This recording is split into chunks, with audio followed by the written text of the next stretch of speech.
Hello dear students, let us continue the next part of human health and diseases.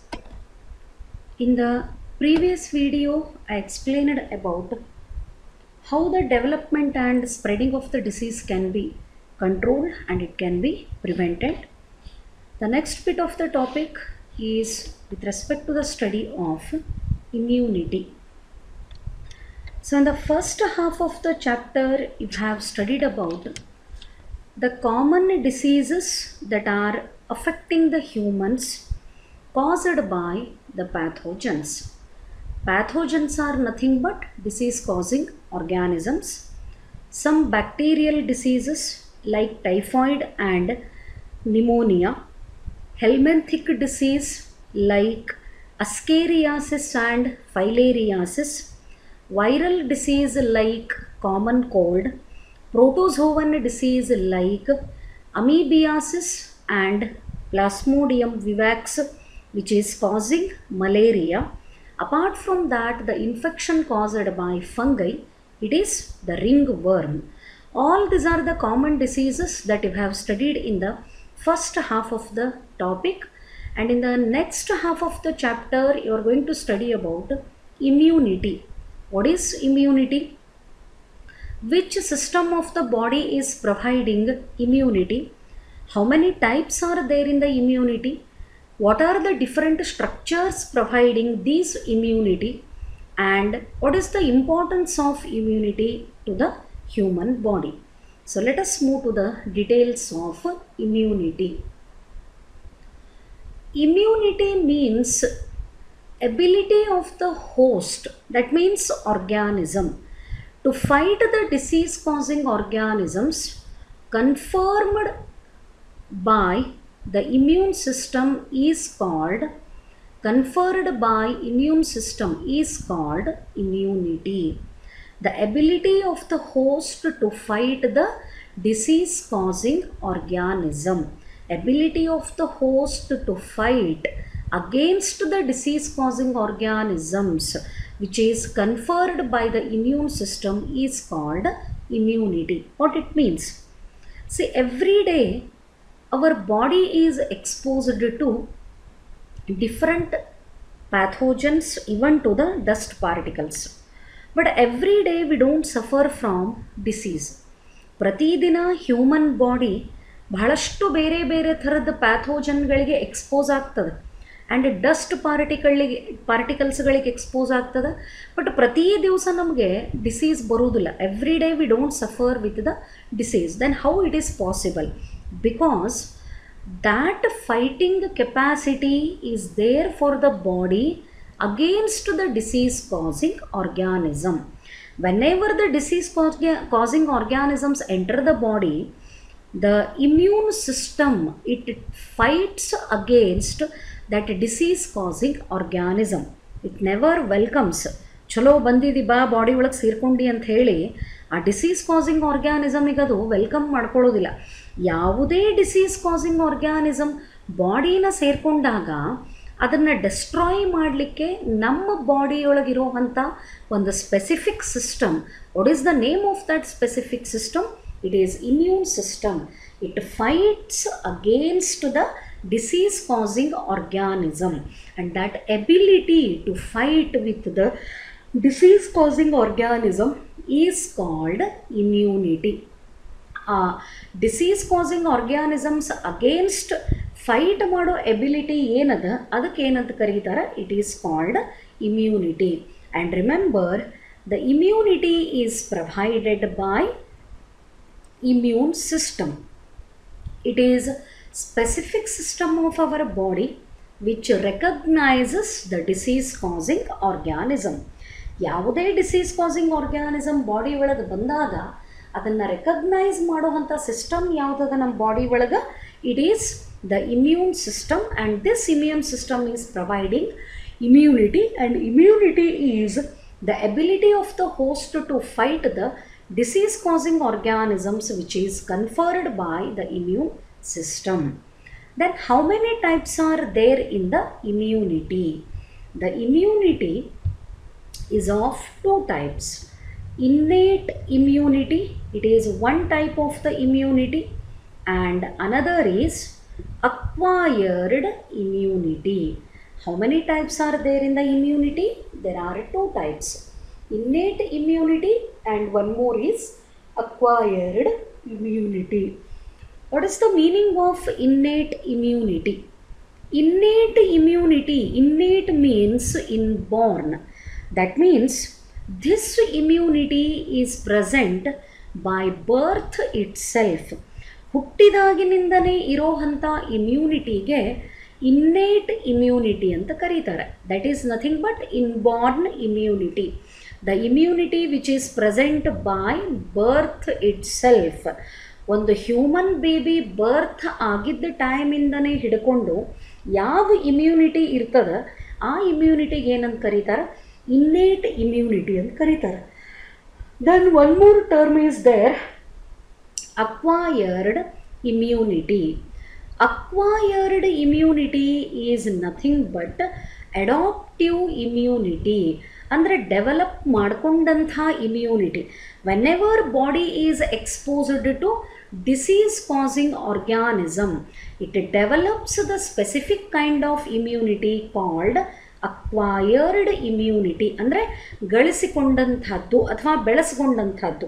ಯಾವಾಗ human body ಈ disease causing ಆರ್ಗ್ಯಾನಿಸಮ್ಗಳಿಗೆ expose ಆಗ್ತದೆ, ಅಲ್ಲಿ ಒಂದು specific immunity develop ಆಗ್ತದೆ body ಒಳಗೆ. ಆ ಇಮ್ಯುನಿಟಿಗೆ ಏನಂತ ಕರೀತಾರೆ? ಅಕ್ವೈರ್ಡ್ ಇಮ್ಯುನಿಟಿ ಅಂತ ಕರೀತಾರೆ. And remember, this immunity develops during the development of human. It is not at all present by birth. ಇದು ಬರ್ತ್ ಆದಾಗಿನಿಂದ ಇರುವುದಿಲ್ಲ. As much as body is exposed to the disease causing organisms, ಅಲ್ಲೇ ಈ immunity ಬೆಳಕೋತು ಹೋಗ್ತದೆ. And that kind of immunity is called acquired immunity. Innate immunity ಮಾತ್ರ ಏನಿರ್ತದೆ, it is present by birth it self and it is called inborn immunity. So these are the two types of immunity. Hope it is clear for you. What is immunity? Ability of the host to fight the disease causing organisms. It is called immunity. Immunity is provided by which system of the body? Immune system provides immunity. How many types are there in the immunity? There are two types, innate immunity and acquired immunity. Innate immunity is inborn immunity because it is present by birth itself, and acquired immunity is nothing but adaptive immunity because it develops during the course of growth and development, and whenever body is exposed to different types of disease causing organisms. These are the two basic types of immunity. Let us move to the details of innate immunity. This is very important. ಎಲ್ಲ part ಈ ಮುಂದ್ಗಡೆ ಇದು ಏನು next part ಬರ್ತದೆ ಈ chapter ಒಳಗೆ, everything is important. Try to remember the terms properly. Innate immunity is non specific type of immunity. Non-specific, that means it don't go for the selection of disease causing organisms. ಅಂದರೆ ಬ್ಯಾಕ್ಟೀರಿಯಾನ ಮಾತ್ರ destroy ಮಾಡಬೇಕು, ವೈರಸ್ಸನ್ನು ಮಾತ್ರ destroy ಮಾಡಬೇಕು, ಫಂಗೈನ ಮಾತ್ರ destroy ಮಾಡಬೇಕು, ಈ ಥರ disease causing ಆರ್ಗ್ಯಾನಿಸಮ್ಗಳನ್ನು ಇದು select ಮಾಡ್ಕೊಳ್ಳಂಗಿಲ್ಲ. irrespective of selecting any kind of the disease causing organism, it tries to prevent all the types of disease causing organisms which are trying to enter into the human body. ನಮ್ಮ body ಒಳಗೆ ಯಾವುದೇ ಥರದ್ದು disease causing ಆರ್ಗ್ಯಾನಿಸಮ್ಮು enter ಆಗಲಿಕ್ಕೆ try ಮಾಡ್ತಿದ್ರೆ, irrespective of type, ಅದು ಯಾವ type ಅಂತಲೂ ನೋಡಂಗಿಲ್ಲ, ಎಲ್ಲ ಥರದ್ದು ಡಿಸೀಸ್ ಕಾಸಿಂಗ್ ಆರ್ಗ್ಯಾನಿಸಮ್ಗಳನ್ನು ಬಾಡಿ ಒಳಗಡೆಗೆ ಎಂಟರ್ ಆಗದೇ ಇರೋ ಥರ ಇದು ಪ್ರಿವೆಂಟ್ ಮಾಡ್ತದೆ. That is why the term is non specific. Innate immunity is non-specific type of defense that is present at the time of birth. ಹುಟ್ಟಿದಾಗಿನಿಂದನೇ ಇರೋವಂಥ ಇಮ್ಯುನಿಟಿಗೆ ಇನ್ನೇಟ್ ಇಮ್ಯುನಿಟಿ ಅಂತ ಕರೀತಾರೆ. ಈ innate immunity how it functions, what is the method of functioning of innate immunity? Remember, its functioning is non-specific. That means without going for the selection of any particular type of the disease causing organism, all the disease causing organisms are prevented to enter into the body. Hence this immunity is said to be non-specific. Then very important, it provides different types of barriers. Barriers ಅಂದ್ರೆ ತಡೆಗಟ್ಟೋ ಅಂಥ ಸ್ಟ್ರಕ್ಚರ್ಗಳು. Barriers to prevent the entry of foreign agents, whichever is not related to our body, all of them are termed as foreign agents. ಅಂದರೆ ಸ್ವಂತ ಬಾಡಿಗೆ ಸಂಬಂಧಪಡದೇ ಇರೋವಂಥ ಯಾವುದೇ structure ಇರಲಿ ಅದಕ್ಕೇನಂತ ಕರಿಬೇಕು, foreign agent ಅಂತ ಕರಿಬೇಕು. Entry of foreign agent into our body. So innate immunity ಏನು ಪ್ರೊವೈಡ್ ಮಾಡ್ತದೆ? It provides barriers. How many types of barriers are there? There are totally 4 types of barriers, and through these 4 types of barriers the innate immunity provides defense to the body and it prevents the entry of foreign agents into the human body. 4 ಬೇರೆ ಬೇರೆ ಥರದ ಬ್ಯಾರಿಯರ್ಗಳನ್ನು provide ಮಾಡೋ ಮುಖಾಂತರ innate immunity ಏನು ಮಾಡ್ತದೆ? It is providing defence to the human body and without selecting any specific type of disease causing organism. What are the terms you need to remember with respect to innate immunity? First point, it is inborn immunity. Second point, it provides a non-specific type of defense. Third one, it is giving barriers to prevent the entry of foreign agents into human body. How many types of barriers are there? 4 types of barriers. 4 ಪಾಯಿಂಟ್ಗಳನ್ನು ಕರೆಕ್ಟಾಗಿ ನೆನಪಿಟ್ಕೋಬೇಕು. Innate immunity is inborn immunity. It is a non-specific type of immunity and it is preventing the entry of foreign agents into the body by providing barriers, and barriers are of 4 types. So let us go for what are these 4 types of barriers. ಆ 4 ಥರದ ಬ್ಯಾರಿಯರ್ಸ್ಗಳು ಯಾವುವು ಅದನ್ನು observe ಮಾಡೋಣ.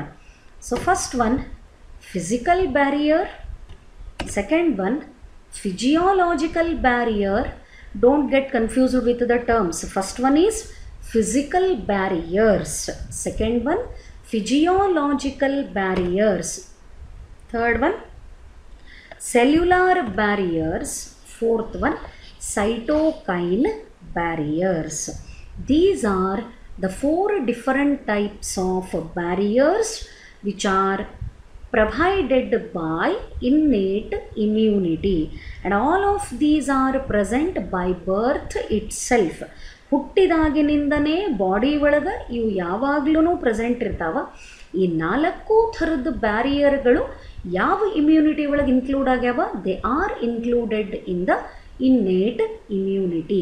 Physical barriers, physiological barriers, cellular barriers and cytokine barriers. So you need to remember all the 4 types and you are going to study these barriers in detail. So today let us move to the first one, physical barrier. ಅಂದರೆ ಹೊರಗಡೆಯಿಂದನೇ ಕೆಲಸ ಮಾಡೋದು. ಯಾವುದಕ್ಕೆ physical barrier ಅಂತ ಕರಿಬೇಕು? Skin is the main physical barrier. Along with that the mucous membrane which is present in the different internal organs like mouth, trachea, stomach, gastrointestinal lining, urogenital tract.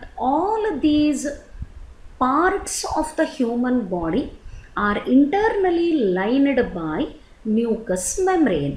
So physical barriers yavu antandre One is skin and another is mucus coating. If you don't remember the term membrane, no problem if you write the term mucus coating. So both of them are the examples of physical barriers.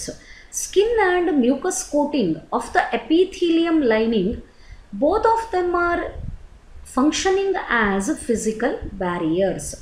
ಏನು ಮಾಡ್ತಾವ barrier ಅಂತ ಯಾಕೆ ಕರಿಬೇಕು ಇದನ್ನು? Because both the structures prevent entry of microorganisms. Skin ಮತ್ತು mucus membrane ಎರಡೂ ಕೂಡ ಮೈಕ್ರೋ ಆರ್ಗ್ಯಾನಿಸಮ್ಗಳು ಬಾಡಿ ಒಳಗಡೆ ಎಂಟರ್ ಆಗದೇ ಇರೋ ಥರ ಪ್ರಿವೆಂಟ್ ಮಾಡ್ತಾವ. Hence they are called physical barriers. ಎಲ್ಲೂ ಮೂವ್ ಆಗಂಗಿಲ್ಲ, ಕಾನ್ಸ್ಟಂಟ್ ಸ್ಟ್ರಕ್ಚರ್ಸ್ ಇರ್ತಾವ. They are physically supporting structures to prevent the entry of microorganisms. Entire body from the outside it is covered by skin and internally organs are lined by mucous membrane. It is a sticky membrane. Mucus is sticky secretion, ಅಂಟತರದ ಪದಾರ್ಥ. ಆ ಮ್ಯೂಕಸ್ಸನ್ನು secrete ಮಾಡೋ ಎಪಿಥೀಲಿಯಮ್ಮಿಗೆ mucus membrane ಅಂತ ಕರೀತಾರೆ. ಎಲ್ಲೆಲ್ಲದ ಇದು? Lining of respiratory system from nose to trachea, ಟ್ರೇಕಿಯಾವರೆಗೂ ಎಲ್ಲ ಕಡೆಗೂ. ಗ್ಯಾಸ್ಟ್ರೋ ಇಂಟೆಸ್ಟೈನಲ್ ಟ್ರ್ಯಾಕ್ಟ್ ಅಂದರೆ ಸ್ಟಮಕ್ಕು ಮತ್ತು intestine, urogenital urinary system as well as reproductive system. ಈ ಪಾರ್ಟ್ಗಳ ಎಲ್ಲ ಒಳಗಡೆ ಲೈನಿಂಗಿಗೆ ಏನದ? Mucus coating is present. ಈ ಮ್ಯೂಕಸ್ ಕೋಟಿಂಗ್ ಇದ್ದ ಕಡೆಗೆ that mucus is secreted, sticky substance mucus is secreted, it traps the microorganisms. By chance ಆ ಮ್ಯೂಕಸ್ ಮೆಮ್ಬ್ರೇನದ ಮೇಲೆ ಯಾವುದರೇ ಮೈಕ್ರೋ ಆರ್ಗ್ಯಾನಿಸಮ್ ಬಂದು ಕುತ್ಕೊಳ್ತು ಅಂತ ಇಟ್ಕೊಳ್ಳೋಣ, ಅದು ಮತ್ತೆ ಮೂವ್ ಆಗಲಿಕ್ಕೆ ಪಾಸಿಬಲ್ ಇಲ್ಲ. ಯಾಕೆ? Mucus membrane what is the nature? It is sticky in nature. ಮ್ಯೂಕಸ್ಸಿಗೆ ಅಂಟು ಥರದ್ದು ಪದಾರ್ಥ ಅಂತ ಹೇಳಿದೆ. ಆ ಮ್ಯೂಕಸ್ ಇರೋದ್ರಿಂದ whatever the microorganism adheres to the mucus coating, it cannot be escaped. ಅಲ್ಲಿಂದ ಮತ್ತೆ ಅದಕ್ಕೆ ಮೂವ್ ಆಗಲಿಕ್ಕೆ ಆಗಂಗಿಲ್ಲ. So that both of them prevent the entry of microorganisms. One more thing I need to clear here. Unbroken skin ಅಂದರೆ ಚರ್ಮ cut ಆಗಿರಬಾರ್ದು, ಎಬರೇಷನ್ಸ್ ಅಂತ ಕರಿತೀವಿ. Skin ಮೇಲೆ ರ್ಯಾಷಸ್ ಬಂದಿದ್ರೆ, ಚರ್ಮ ಏನಾರೇ ಕಟ್ ಆಗಿದ್ರೆ ಆ ಕಟಿಂಗ್ಸ್ ಥ್ರೂ ಏನಾಗ್ತದ? Microorganisms will enter into the body. That is why unbroken skin ಅಂದರೆ ಕಟ್ ಆಗದೇ ಇರೋವಂಥ ಚರ್ಮ, ಗಾಯಗಳು ಇರದೇ ಇರೋವಂಥ ಚರ್ಮ, it functions as physical barrier, not the broken skin. ಚರ್ಮ ಕಟ್ಟಾಗಿದ್ದರೆ ಆರಾಮಾಗಿ ಮೈಕ್ರೋ ಆರ್ಗ್ಯಾನಿಸಮ್ಗಳಿಗೆ ಒಳಗೆ ಹೋಗಲಿಕ್ಕೆ ಈಸಿ ವೇ ಸಿಕ್ಕಂಗಾಯಿತು, ದಾರಿ ಈಸಿ ಆಗಿಬಿಡ್ತದೆ. Immediately they will come in contact with the internal organ, they will enter into the body. So unbroken skin, normal skin, here you can see skin ಕಟ್ಟಾಗಲಿಲ್ಲ ಅಂತಂದರೆ this is allergen, ಯಾವುದೋ ಒಂದು ಹುಳು ಅದ ಅಂತ ಇಟ್ಕೊಳ್ಳೋಣ, and this is virus. ಅವು ಏನಾಗ್ಯಾವ? Both of them are attached to the skin. ಎರಡೂ ಸ್ಕಿನ್ನನ್ನು ಸ್ಕಿನ್ ಮೇಲೆ ಬಂದು ಕುತ್ಕೊಂಡಾವ. But both of them are not allowed to enter into the skin. ಎರಡೂ ಸ್ಕಿನ್ನಿಂದ ಒಳಗಡೆ ಹೋಗಲಿಕ್ಕೆ ಅಲೌ ಆಗಿಲ್ಲ. Because the skin is normal ಅಂದರೆ ಅನ್ಬ್ರೋಕನ್ ಸ್ಕಿನ್, ಎಲ್ಲೂ ಕಟ್ಟಾಗಿಲ್ಲ. So let us compare this with the damaged skin. Here you can see the same image but the condition is different. What happened here? ಇಲ್ಲೇ the skin is damaged ಅಂದರೆ cut ಆಗ್ಯದ, and through these cuttings or the damaged part of the skin, allergen as well as virus, or we can simply call them as microorganisms, they can easily enter into the body. ಅದಕ್ಕೆ ಹೇಳಿದ್ದು ಅನ್ಬ್ರೋಕನ್ skin, cut ಆಗದೇ ಇರೋ ಅಂಥ ಚರ್ಮ physical barrier ಆಗಿ function ಮಾಡ್ತದೆ. If the skin is damaged, it will allow the entry of microorganisms. Then one more, mucous membrane. So this is mouth and the internal lining ಬಾಯಿ ಒಳಗಡೆಗಿರೋವಂಥ ಒಂದು ಸಾಫ್ಟ್ ಲೈನಿಂಗ್, ಮಾರ್ನಿಂಗ್ ಬ್ರಷ್ ಮಾಡಿದ ಮೇಲೆ ಒಂಥರ thin layer, sometimes it comes out, ಅದು ಬರ್ತದೆ ಹೊರಗೆ, ಅಥವಾ you can remove it. Irritate ಆಗ್ತಿರ್ತದೆ, ಅಥವಾ ಬಹಳಷ್ಟು ಈ ಬೀಟಲ್ ಲೀಫನ್ನು ಚೀವ್ ಮಾಡಿದಾಗ ಅಲ್ಲಲ್ಲಿ ಮೌತ್ ಒಳಗೆ ಕಟಿಂಗ್ಸ್ ಆ ಥರ ಫೀಲ್ ಆಗ್ತದೆ, ಕಟ್ ಆ ಥರ ಫೀಲ್ ಆಗ್ತದೆ. ಅಲ್ಲೇ ಕಟ್ ಆಗಿರೋದು ಯಾವುದು ಅಂತಂದ್ರೆ mucus membrane. So mouth is buccal cavity or oral cavity. It is also lined by mucous membrane, and this is the mucous membrane appearance under the microscope. This mucous membrane also functions as physical barrier.